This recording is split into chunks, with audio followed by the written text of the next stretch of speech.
शास्त्रों के अनुसार भगवान शिव की पूजा के लिए रखे जाने वाले प्रदोष व्रत बहुत ही महत्वपूर्ण होते हैं।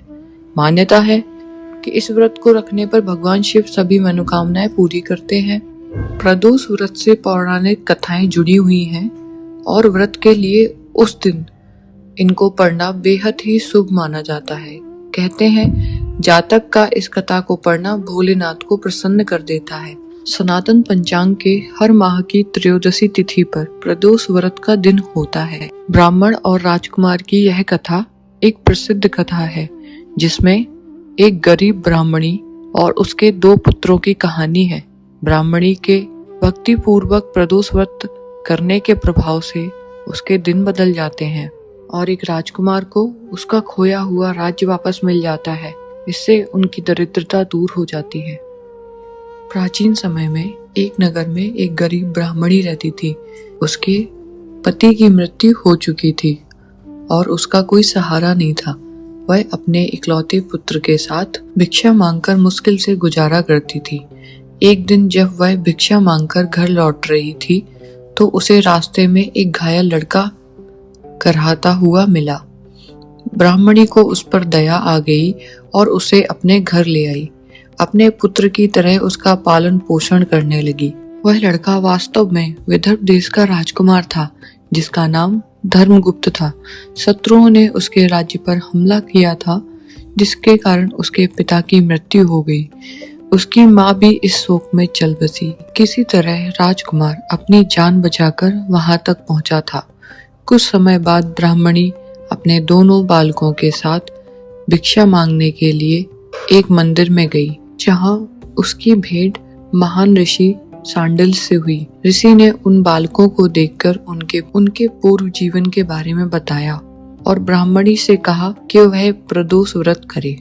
ऋषि ने ब्राह्मणी और दोनों बालकों को प्रदोष व्रत की विधि की महिमा बताई और उन्हें भगवान शिव की आराधना करने का उपदेश दिया।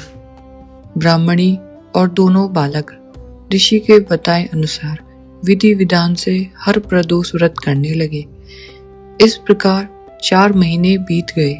एक दिन ब्राह्मण का पुत्र सुचिवत राजकुमार को साथ लिए बिना ही नदी के तट पर स्नान करने के लिए गया। वहां जल के प्रभाव से जमीन कटने पर उसे मिट्टी में गड़ा हुआ एक खजाना कलश में भरा हुआ मिला।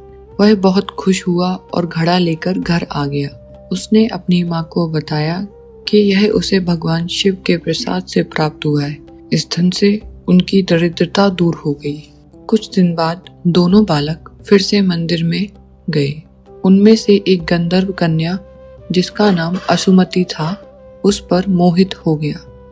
प्रदोष व्रत के प्रभाव से और गंधर्व राजा की सेना की सहायता से राजकुमार ने विदर्भ पर आक्रमण करने वाले शत्रुओं को हरा दिया और अपना खोया हुआ राज्य वापस लिया।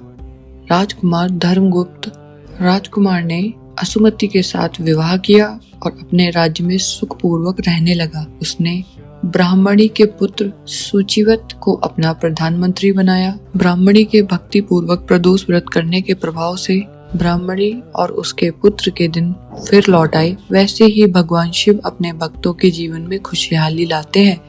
यह कथा बताती है कि सच्ची श्रद्धा से प्रदोष व्रत करने से व्यक्ति के सभी कष्ट दूर हो जाते हैं और दरिद्रता मिट जाती है और खोया हुआ वैभव वापस मिल जाता है। व्रत के दौरान इस कथा को सुनने के बाद अंत में भगवान शिव और माता पार्वती की आरती करना चाहिए।